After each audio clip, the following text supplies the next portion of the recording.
Hi, everyone. Welcome to another Off the Post Get to Know Your Panelist. Um, I'm Courtney. As some of you know, if you've seen the show before, I'm on a decent amount. I did some hosting over the summer also. So for those of you who have been around, might know who I am. But anyways, if you've been watching these videos, we just thought it would be nice. Sorry, I have a little tickle in my throat today, but I thought it'd be a little bit cool to get to know the panelists a little bit more, because we are on the show. We don't really talk about ourselves all that much, so that would be cool to get to know a little bit about us. So DJ and some of the panelists send in some questions, so I'm going to answer them as best as I can. If I start coughing, I apologize again. Like I said, I have a bit of a scratchy throat today, but so we'll get right back. We'll get right into it. So, like I said, my name is Courtney. I'm originally from Massachusetts, though I live in, depending on who you ask, upstate New York, central New York, really central New York, but can be considered upstate to most. About 40 minutes south of Syracuse from Cortland, New York. A few things about Cortland: Jets used to do their training camp here, if anyone watches throw ball. Also, if anyone's watching college basketball right now, Syracuse, both teams in the Final Four, men and women's. So I live pretty close to there. So for geographical points, that's where Cortland is. Been on here for about 5 years, really kind of digging it, loving upstate New York also. So it's all good. I'm gonna do a little bit of self-promotion since this is about me anyways. One of the questions that was supposed to be later is like hobbies, interests, and all that stuff. I actually do a lot of photography, sports photography, and have created and I write, take pictures, helped create a women's soccer website called Final Third Soccer. So you can find us. We cover women's national team and several teams in NWSL. So both in print and photography, recaps, stories, news, interviews, things like that. So just a little shameless plug. You can find us on Twitter at Final Third Woso is the handle on Twitter. Facebook, Final Third Soccer. And the website is www.finalthirdsoccer.com. So check us out.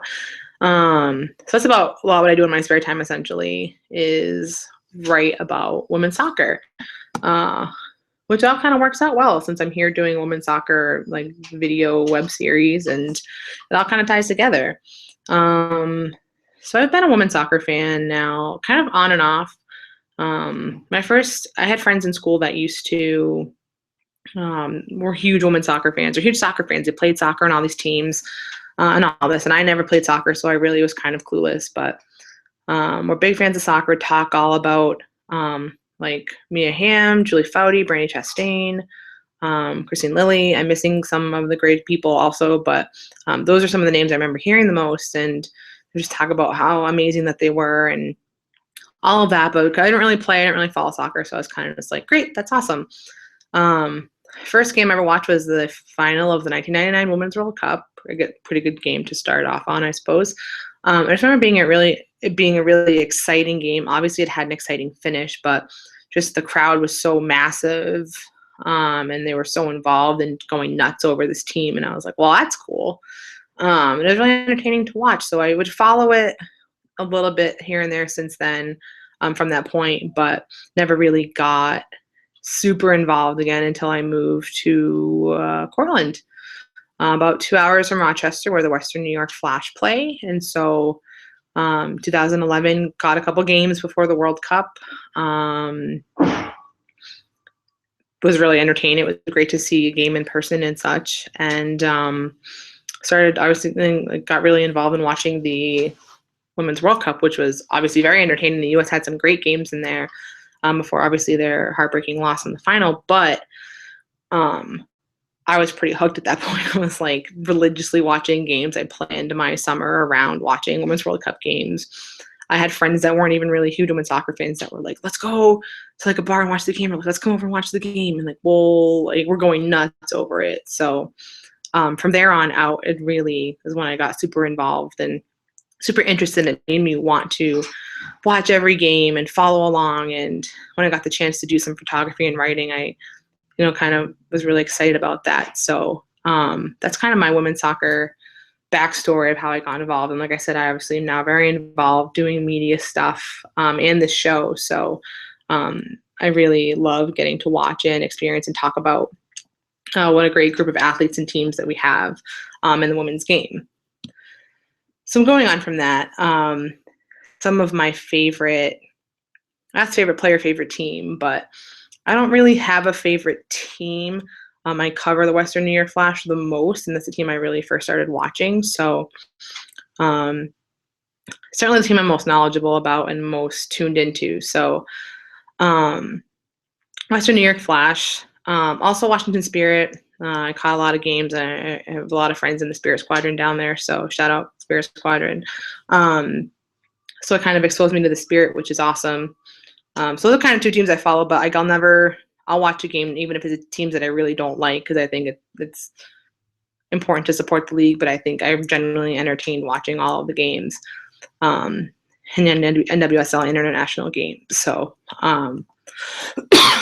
excuse me, like I said. So I really think that, again, if I had to pick a favorite, I'd say the Flash, but I love the Spirit also. And I just love the league and international competition in general. So it's all good. As far as favorite player goes, Ali Krieger is my favorite player. Again, I enjoy the majority of players, but I'd say she's been my favorite because she was someone who I noted and paid attention to in the 2011 Women's World Cup. I don't really know why, but I mean, I watched them all, but she just was so solid defensively. And I think defenders don't really get well, they're starting to now, but at that time didn't really get a lot of credit. Not a lot of credit. They get credit, but like didn't get as much recognition. But she was just really awesome. And so I've kind of just been following along since then, and think she's just is really talented. So those are kind of my favorites. Some other people on other get to know you sessions have talked about things outside of women's soccer also. So I'll just mention a couple things briefly. Outside of women's soccer, I only really follow the English Premier League. And so I watch a lot of those games on Saturday and Sunday mornings. They're on really early sometimes, but that's okay because I'm usually up anyways. But my team there is Liverpool, which is going to either get me a lot of hate or other things. I don't really know, but it's painful sometimes supporting Liverpool. It is. I'm also a Boston Red Sox fan, so up until 2004, that was a really painful thing to be a fan of. Also, really painful thing to be a fan of. Also, sometimes it still is, even though I'm told I'm not allowed to say that because they've won 3 World Series since then. But still, sometimes painful. So I guess I'm just a sucker for, I guess same with the Flash now, like still on board with the Flash, even though they've had some pretty miserable seasons recently. So I don't know, I guess I just like teams that are going to frustrate me and all that. So that's kind of, again, just some of my favorite things that I like about on women's soccer and outside of it. So I joined Off the Post. It's a little history of me joining Off the Post. I've known DJ for a couple years now through we started talking on social media about women's soccer, Twitter, and things like that. We've played a lot of FIFA. I'm pretty bad, so he pretty much won every time. He'll just like to trash talk me through FIFA. It's fine. Pretty terrible, so I'll give him that. But he asked if I wanted to he told me he was starting the show last year and asked if I wanted to be a part of it. And I had just started taking on more responsibility with the website that I had been writing and doing photography for. So I wasn't quite sure about starting a new thing. So I told him, like, if he needed help down the line, let me know.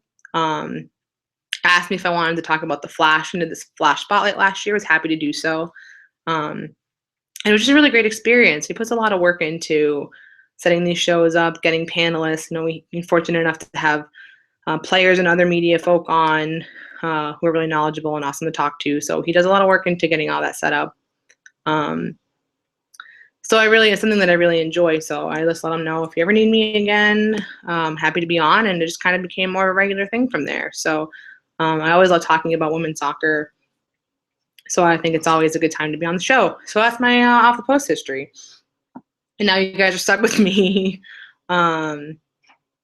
on an almost weekly basis. So hope you're not getting too sick of me. I hope you think that I contribute something at least somewhat helpful on occasion, perhaps. Jackie asked me a question: if I could only live one place, I'd pick one place to live the rest of my life, where would it be and why? And I'm going to cop out on that answer, Jackie, sorry, but I haven't lived enough places or been enough places to really feel like I can answer that question appropriately. Like for the rest of my life, that's a long time. So I feel like I need to do some traveling before I can decide that for sure. Out of places that I've been, I really love Boston. I really love Washington, D.C. But even like Western New York, upstate New York, a lot of places that are quiet and kind of calm, but also like are nearby to cities where there's tons to do, near Canada, things like that. So I kind of like it up around that area too. So we'll see, but it's kind of my cop-out answer. The final thing I want to talk about, Jen Hayes gave a really great challenge, which I hopefully didn't screw up, although I probably did. She'll tell me though. You guys can tell me too if I did screw it up, but she wanted us to build a starting 11 off of, for NWSL, rules were had to pick up one player from each team. Obviously, there's going to be 2 players from one team because there's only 10 teams. And then we can only have 4 international players, not U.S. internationals, just if they were capped for their team, for their country in the last year, or played for their team in the last year internationally, they count as an international player. So, all right. Don't be picky about positions, because I know there's been some, especially defenders, who have played, centrally or on the outside or moved around in places like that. So just take it. But I think I did this right. So here we go. It's the last thing to talk. We'll wrap up with this. All right. Go. I need to use my little cheat sheet here. Sabrina D'Angelo, from my goalkeeper from the Western New York Flash, won an international. I just think she's really talented. Didn't get a lot of time to prove that last year with the Flash. She got injured, and then Chantel Jones kind of took over the show, she's also wonderful. But obviously, like, Herdman believes in her for Canada, and she's been able to show that she's great. So D'Angelo for Flash, great, done. Back line, we're just gonna go again. It's not necessarily in a position or write it in like a lineup. I just wrote it in a list, so bear with me. I'm just gonna go down the list. Megan Oyster from the Spirit, should have won Rookie of the Year last year. Sorry, if people don't agree with that, but I think so. Sarah Bunn for Kansas City. I'm 2 internationals now. Coleman from Boston, and Maya Hayes from Sky Blue, who I know was drafted as a forward, but did play on the back line for Sky Blue and is listed as a defender on Sky Blue's preseason roster. So just counting as a defender. Great. Then we have Tobin Heath from Portland Thorns. I have mixed feelings on the Thorns, but I think people think Heath is hit or miss, but I almost took Henry as my international over Heath, but just based on internationally, like, sure, but haven't seen her play in the NWSL yet, so I'm sticking with Heath. DaCosta from Chicago. That's also my 3rd international with Heath. DaCosta from Chicago. I said this on the Chicago show last night. Didn't really get to see a lot of her on the Spirit for various reasons, but in Liverpool she was amazing, and I think she may fit in a little bit better in Chicago and be able to contribute more. So there's that. Becky Edwards from Orlando.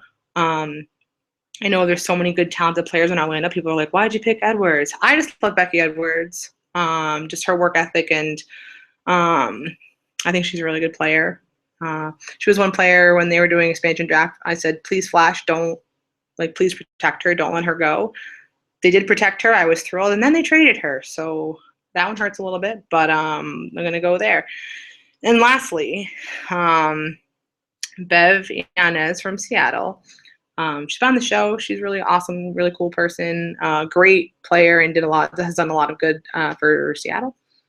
Ohai from the Dash has been kind of a slow couple seasons, I think, but I think this could really be her year to pick it up and be awesome. And so that's 10. And I have one international left and one spot. So we're going back to the Washington Spirit for Crystal Dunn, because how do you not put Crystal Dunn on your, I haven't looked at, to be fair, I haven't read anyone. I haven't really watched other people's that much, so I don't know what other people's starting 11 were. So I'm sure people didn't put Crystal Dunn on, but I did. Enough said, because she's incredible. So that's it. I think I followed the rules. I think I did it right. There it is. What do you guys think of it? Let me know. I'm sure people will have some what were you thinking moments there, but that's fine. So that's all for me. I hope you enjoyed this little video, getting to know me a little bit better. We just a little plug. We did a couple of shows recently about spotlights for various teams. Check them out, please. And we have a couple more coming up soon, so be sure to look out for those also, and hope you enjoyed this video. And like as we always do when we leave a show, we'll wave. Bye, everyone.